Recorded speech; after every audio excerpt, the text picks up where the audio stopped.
잠깐 말씀을 드리면요. 필름을 교체하는 과정에서 일어난 현상이라고 하니까 이해 부탁드립니다. 그러면 일단 두 분 소개해 드릴게요. 지금 오른쪽에 계신 분은요. 이번에 저희 지구를 지켜라 관객과에 대한 진행해 주실 허남웅 씨입니다. 네, 그리고 다음으로 저희 이번에 상영회 와주셨으면 했던 저희 요청 한 번을 받아들여 주셔서 감사합니다. 지구를 지켜라를 감독하신 장준환 감독님이십니다. 네, 그럼 지금부터 GV 시작하겠습니다. 예, 제가 감독님께 몇 가지 질문을 여쭤보고요. 그리고 관객석으로 마이크를 넘겨서요. 질문이 있으신 분들은 손을 들어주시면요. 이쪽에서 마이크를 가져다 드리도록 하겠습니다.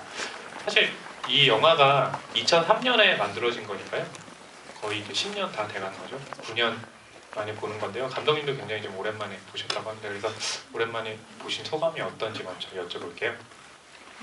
네. 오랜만에 보니까 글쎄 생각보다 제가 쓰고 만들어 놓고 이렇게 말씀드리는 게 이상한데 아무튼 생각보다 슬펐어요. 지금 좀 눈물을 찔끔했는데 다시 보니까 진짜 그 백 선생님하고 신하균 씨가 얼마나 연기를 섬세하게 잘 해냈는지 그런 것도 다시 보이고 아무튼 그랬습니다. 좋았습니다. 안 그래도 이 마지막 장면 같은 경우가 굉장히 좀 예상을 깨는 그런 결말 때문에 또 화제를 모으기도 했는데요.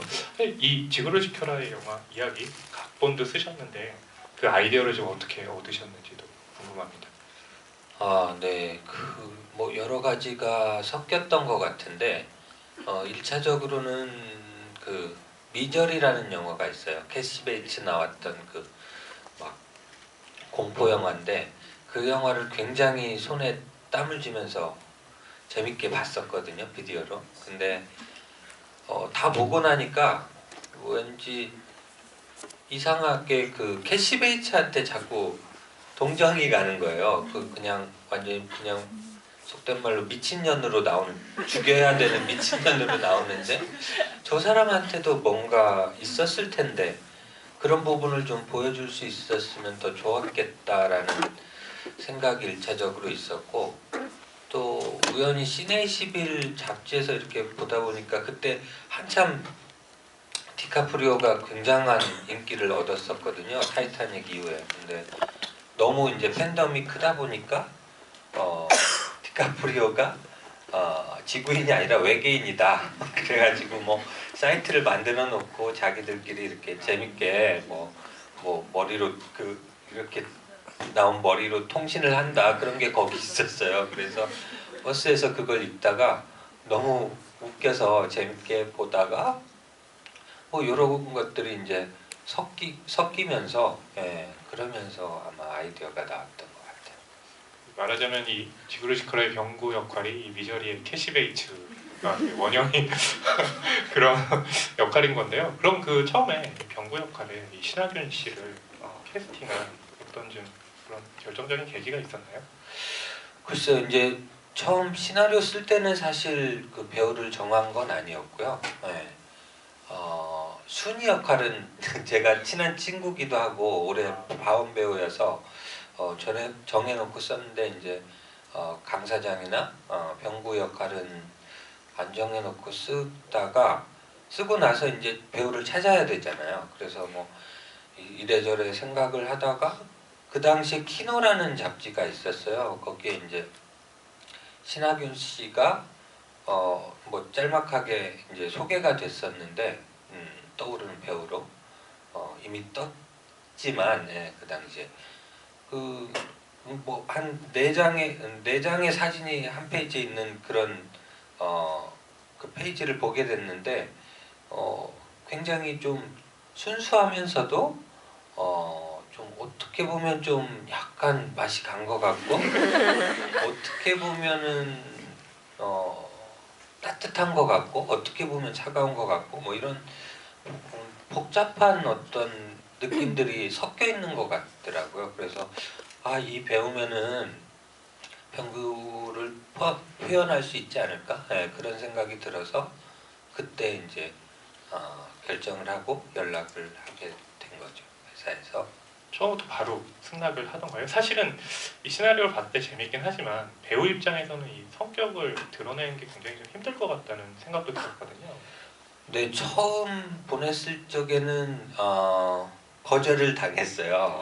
이게 왜 그러냐면 그때 복수는 나의 것이라는 영화를 하기 바로 전인가 아마 찍고 있었었나 그랬을 거예요. 근데 보신 분들은 아시겠지만 복수는 나의 것의 그 하균 씨가 맡은 역할도 사실 좀 굉장히 어둡고 암울하면서 약간 병구랑 겹치는 이미지가 있거든요. 그러니까 이제 배우로서 시나리오는 너무 좋은데 그게 너무 부담이 된다라는 이유로 거절을 했었는데 저희도 이제 프로덕션이 이제 조금 더 워낙 준비할 게 많은 영화고 그래서 시간이 지체되고 있었는데 다시 연락이 왔는데 다른 영화 하나 하고 할 수 있으면 그렇게 기다려 주시면 하겠다 그런 의견을 보내오셔서 뭐 이왕 늦어진 거 그리고 그래서 이제 그 당시에 어떤 로맨틱 코미디언들 서프라이즈라는 영화를 하시고 지구를 지켜라를 하게 된 거죠. 신하균 배우도 그렇지만 그 강사장 역할을 맡았던 백윤식 씨 같은 경우도 영화 출연을 굉장히 오랫동안 안 하시다가 이 지구를 지켜라로 오랜만에 컴백을 하신 작품인 걸로 알고 있거든요. 근데 이 역할 역시도 굉장히 좀 만만치가 않아요. 사실은 나이도 많이 드셨는데 산발도 하시고 거기다 마지막에 개목걸이에 걸려서 끌려다니기도 하시고 그런 역할을 선뜻 또 이렇게 수락하시기가 힘들었을 거라는 생각이 드는데 어떻게 설득을 하셨나요? 네, 사실 그 백윤식 선생님 아드님 역할이 크셨는데 사실 계속 거의 TV 그러니까 초창기 때 젊으셨을 때 한국 영화 붐이었을 때 이제 그때 한두 편 하시고 30몇 년 동안 계속 TV만 하셨던 배우예요. 근데 제가 이제 이걸 갖다 드리니까 고민을 많이 하셨대요.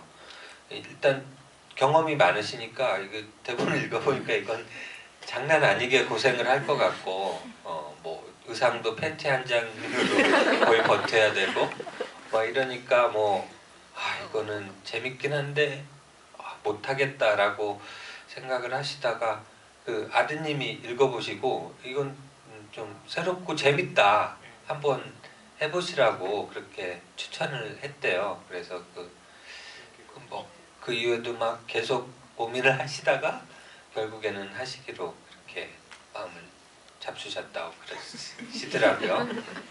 그 아드님이 그 백도빈 배우님이시죠. 그러니까 정시아 씨랑 결혼하시고 그분인데요. 사실은 이 역할을 하면서 이 신하균 씨도 그렇고 백윤식 씨도 그렇고 사실은 에피소드가 꽤 있었을 거라는 생각이 들어요. 그 헬멧 같은 경우도 머리가 굉장히 아파서 고생을 했다는 그런 인터뷰도 좀 읽었는데요. 네. 현장에서의 좀 그런 어떤 에피소드에 대해서도 좀 말씀 좀 부탁드릴게요. 네, 그 헬멧이 저도 써봤는데 그 별거 아니에요. 그냥 여기 이렇게 윙윙 돌아가게 만든 그런 건데 극 중의 설정은 이제 그 외계인의 텔레파시를 막아주는 그런 전자파 같은 걸 내는 거였는데 실제로 그걸 쓰고 있으면 굉장히 머리가 아프다고 그러더라고요, 배우들이. 그래가지고 제가 쓰는 거 아니니까 영화 설정하고도 맞네 막 이러면서 촬영을 했고요. 에피소드는 뭐 워낙 많은데 어떤 걸 말씀을 드려야 되나. 여기는 신하균 씨 팬들이 주축인 걸로 알고 있으니까 하균 씨 에피소드를 말씀을 드리면 많이 있지만 일단 좀 하균 씨가 좀 무서웠던 게 그렇게 막 뺨 때리는 장면이 있어요. 자기를 자학하면서 그거를 촬영을 하고 저는 진짜 정신이 없었으니까 그것도 많이는 안 했는데 한 두세 번 촬영을 하고 보니까 얼굴이 막 이렇게 부어 있는 거예요. 그러니까 그만큼 거기에 몰입을 해가지고 보통 물론 이제 커다란 스크린에 보이는 거니까 리얼하지 않으면은 좀 현장 용어로 발해라고 그러는데 좀 가짜같이 보이긴 하겠죠. 근데 뭐 그래도 이렇게까지 그럴 정도로 아무튼 보고 나니까 마음도 안쓰럽고 좀 뭐랄까 놀랍기도 하고 무섭기도 하고 좀 재밌는 경험이었던 것 같고요. 그리고 여기 영화에 유일하게 안 쓰인 씬이 하나 있는데 그 원씬 원컷이었어요. 막 초반기에 이제 차를 타고 막 그 친구한테 그 모욕을 당하고 막 집으로 가는 그런 거였는데 그 트럭을 막 모는 거였어요. 막 미친 듯이 그러면서 뺨을 때리는 거였는데 그거를 근데 하균 씨가 저기 그 오토 면허더라고요. 면허가 그래서 일종이 아니었는데 그 트럭을 연습을 하라고 그랬는데 시간이 없고 사실 그게 금방 되는 게 아니거든요. 사실 이게 발이랑 이게 잘 꽤 해봐야 되는 건데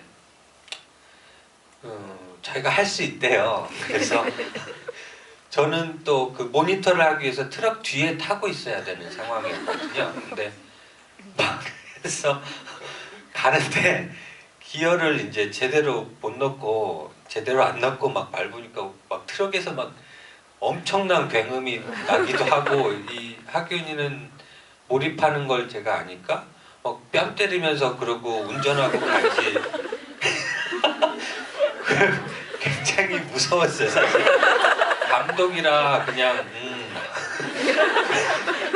그렇긴 했지만 뭐 그러다가 거의 또 막 그 제작부랑 좀 사인이 안 맞아서 막 그 제작부 차량이 앞에 있는데 거의 바로 앞에서 막 위험한 상황이 벌어지기도 하고 그래가지고 제가 얼굴이 좀 이렇게 창백해지면서 오케이를 불렀던 그런 경우도 있었고요. 더 생각나면 생각나는 대로 말씀드릴게요. 예. 그러면요, 제가 질문도 드리고 먼저 그 관객석으로 마이크를 넘겨서요 질문을 좀 받아보도록 할게요. 그러면서 또 저도 질문을 던지고 감독님 말씀 들어보도록 하겠습니다. 손을 들어주시면요 저희가 마이크를 가져다 드릴게요. 네. 혹시 네. 그럼 준비하실 동안 제가 질문 하나를 여기 앞에 계신.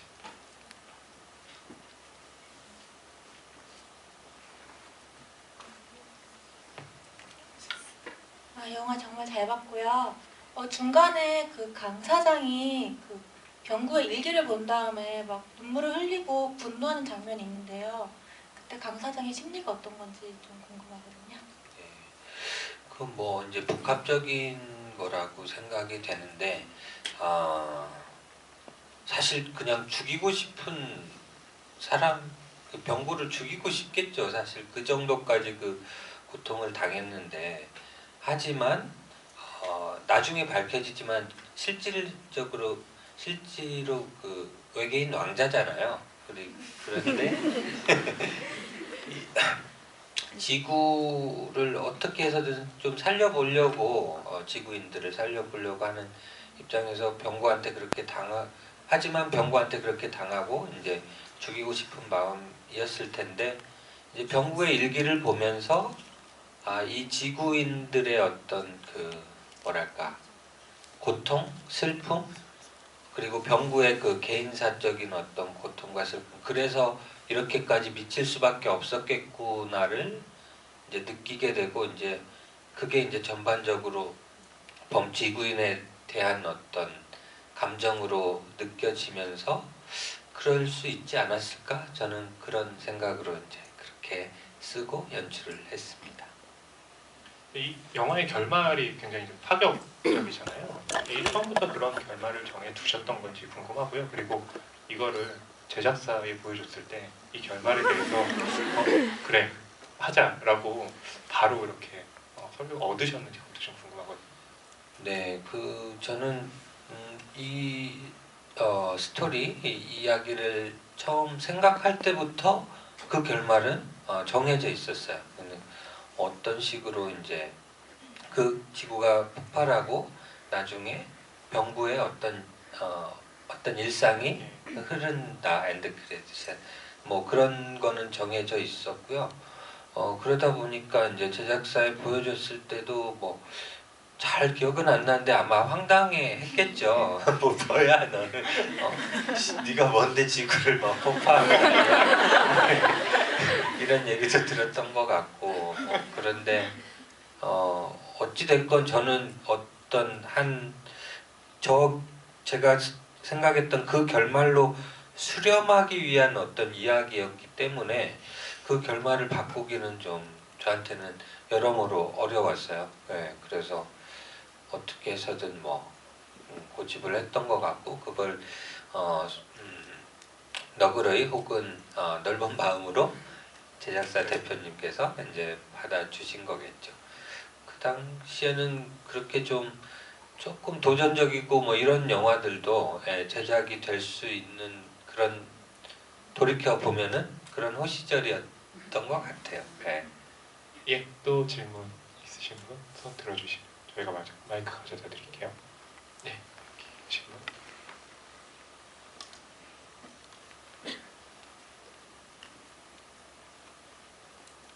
안녕하세요. 안녕하세요. 병구가요 강 사장을 이렇게 외계인으로 지목하고 조사를 하는데요. 어느 근거가 있어서 강 사장을 외계인이라고 생각하고 그렇게 조사하고 했는지 그런 게 궁금했거든요. 네, 그런 부분을 사실 초보에는 그런 부분이 나오는 게 있어요.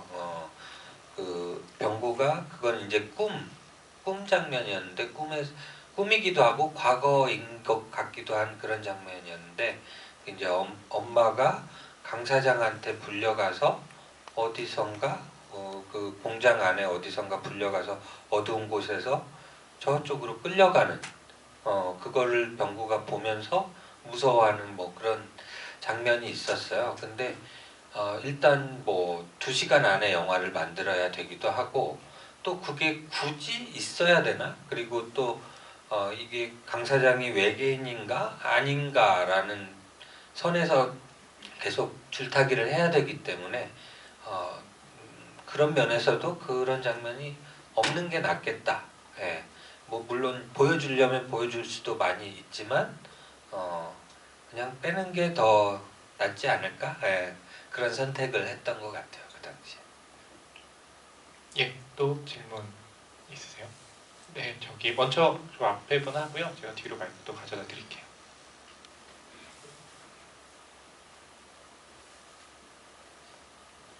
예, 저는 이거 보면서 그러니까 다 병구가 어떤 뭔가 이유가 있어서 그렇게 누군가 이렇게 데려와서 죽이고 뭐 이런 거가 다 이유가 있어서 납득이 되긴 했거든요. 다 납득이 되는데 근데 중간에 의아했던 거는 형사를 한 명 죽이잖아요. 근데 그 장면에서 저거는 약간 병구 캐릭터 흐름상 조금 아무리 그간 자기가 들킬 위협에 빠졌다 하더라도 죽이기까지 해야 했나라는 그런 약간 모순된 느낌이 들었거든요.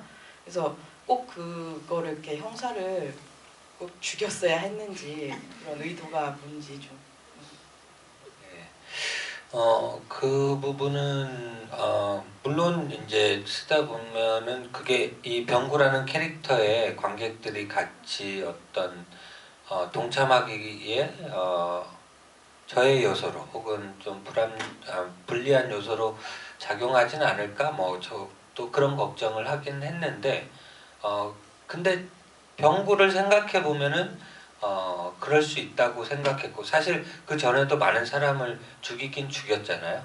그리고 추형사의 경우에는 특히나 더 다른 게 추형사도 어떤 사회에서 따돌림을 당하고 아웃사이더인 거죠. 사실은 조직에서 살아남질 못하고 자기의 어떤 고집과 뭐 이런 것 때문에 그런 사람한테 어떤 동병상련의 어떤 그 교감이 조금 있긴 있잖아요. 예. 하지만 그게 있기 때문에 더 큰 배신감 같은 걸 느꼈을 수도 있을 것 같아요. 병구가. 그런 면에서 병구가 죽이기 전에 최영상님도 똑같아요. 다 똑같은 사람인 것 같다 라고 이제 말을 하긴 하는데 저는 병구를 뭐 그냥 그리고 추영사가 죽는 장면이 아주 저는 재밌다고 생각해서 좀 끔찍하긴 하지만 아무튼 뭐 여러 가지 극적인 어떤 드라마적인 구성상 그런 게 필요하지 않았었나 그렇게 생각합니다. 네. 그리고 뒤에 아까 손대신 분. 예.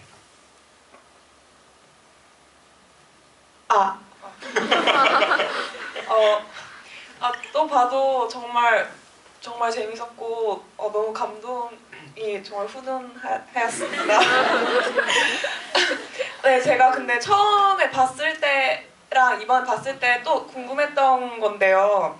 병구가 사람을 굉장히 많이 죽이잖아요. 근데 그 중에서 결국에 알고 보니 외계인은 2명밖에 없었다고 강 사장이 하는데 이제 처음에 그러니까 그 사람들을 많이 죽이는데 그 중에 결국엔 외계인이 2명밖에 없었다는 것은 결국엔 병구가 자신의 어떤 지구를 지키려 했던 것이 아니고 자기의 개인적인 복수를 위해서 죽인 것이 아닌가 이런 생각이 들었어요. 그래서 왜 굳이 2명일까? 뭐 5명도 되고 이러는데 2명은 굉장히 소수잖아요. 그래서 그게 좀 굉장히 궁금했고 또 두 번째는 벤진이라고 써 있는 갈색 약병이 벤젠 네, 벤젠 써 있는 그 약병이 해독제라고 하였는데 근데 그거를 들고 한 순간에 엄마는 이미 죽으려고 했던 것 같기도 하고 절묘한 타이밍이라 생각했어요. 그래서 결국엔 강 사장이 엄마를 죽이려고 했던 건지 살리려고 했던 건지 그게 좀 되게 저는 이거 굉장히 궁금하더라고요. 네. 네. 그 부분은 사실은 별로 답을 드리고 싶지 않은데 그냥 저기 각자 알아서 생각하셔도 되지 않을까 싶기는 한데 저는 그게 실제로 해독제라고 생각하고 연출을 했어요. 하지만 이제 실험 결과가 나오려는 어떤 찰나였기 때문에 그 이제 실험이 실패한 거죠. 그 어머니에 대한 실험은. 그래서 그냥 말한 대로 미묘한 타이밍에 이제 돌아가신 거고 그리고 왜 2명이냐 저도 숫자를 가지고 많이 고민을 하긴 했는데 그러니까 병구를 병구 마음속으로 들어가 보자면 열심히 해서 들어가 보자면 왜 우리도 저만 그런가 아무튼 자기를 속일 때도 있잖아요. 그러니까 사실 병구가 그 사람들이 외계인이 아니었다는 거를 저 마음 깊은 곳에서는 알았을 수도 있었을 것 같아요. 하지만 자신의 어떤 복수심 막 이런 것들이 섞이면서 쟤는 외계인이야. 내가 봤을 때는 쟤는 외계인이야. 잡아다 한번 알아봐야 되겠어.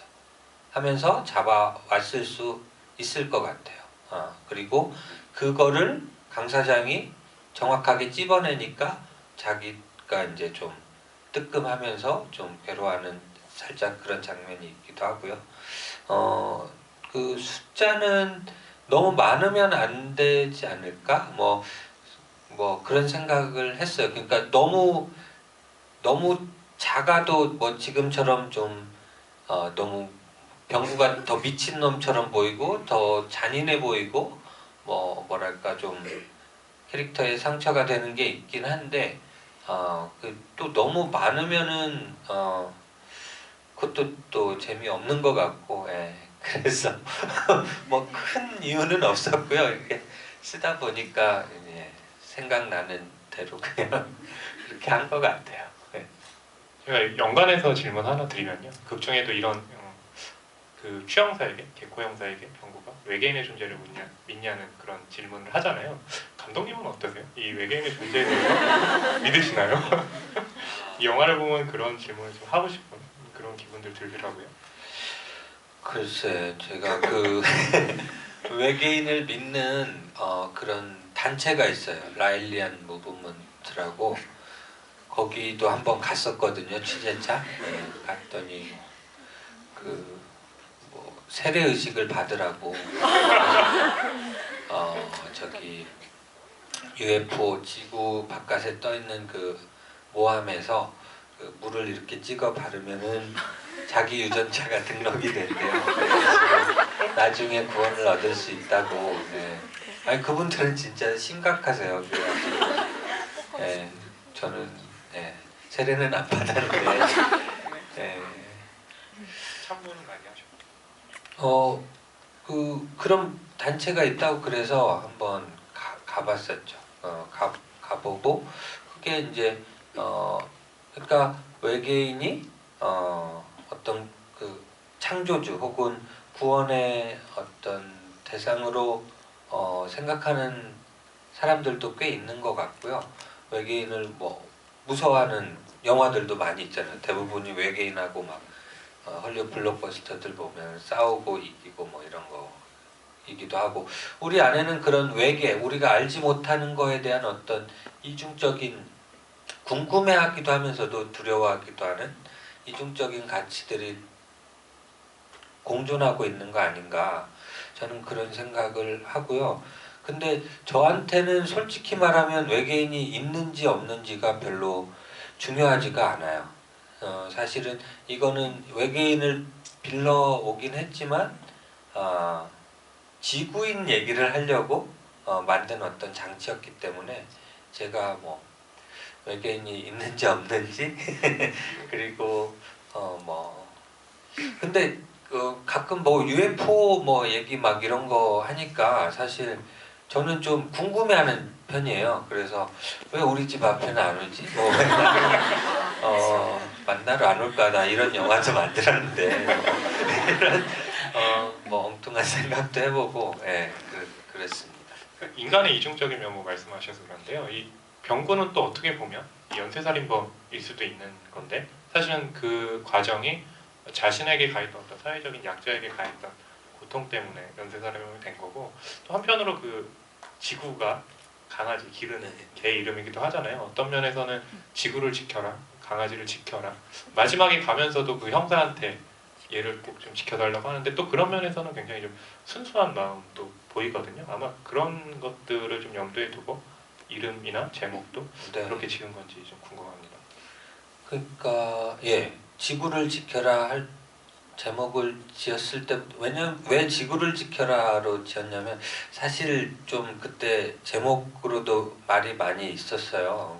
제목이 좀 너무 유치하지 않냐 뭐 그런 얘기도 있었는데, 저는 제가 영향을 받았던 건 어렸을 때 뭐 독수리오 형제, 뭐 마징가 제트, 뭐 태권브이, 뭐 수많은 어린이들을 향한 어떤 그 이야기들이 다 지구를 지켜라 뭐 이러면서 만들어진 그런 내용들이었어요. 그런 게 이제 제 머릿속에 많이 각인이 됐었던 것 같고, 근데 커서 이제 자라면서 성인이 돼서 보니까 그 지구에 대한 가치에 대해서 우리가 물론 당연히 저도 지켜야 된다고 생각하는데, 지구에 대한 가치에 대해서 또 지구인에 대한 가치에 대해서 좀 심각하게 고민을 해본 적이 있었나.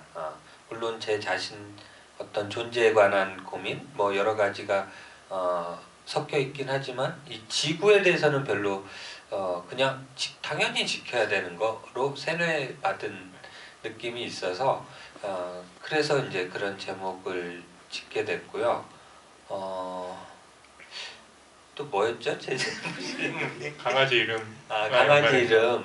그러다 보니까 이제 강아지가 한 마리 있었으면 좋겠는데, 걔 이름을 지구라고 하면 어떨까? 그럼 약간 이중적인 의미가 되면서 재밌지 않을까?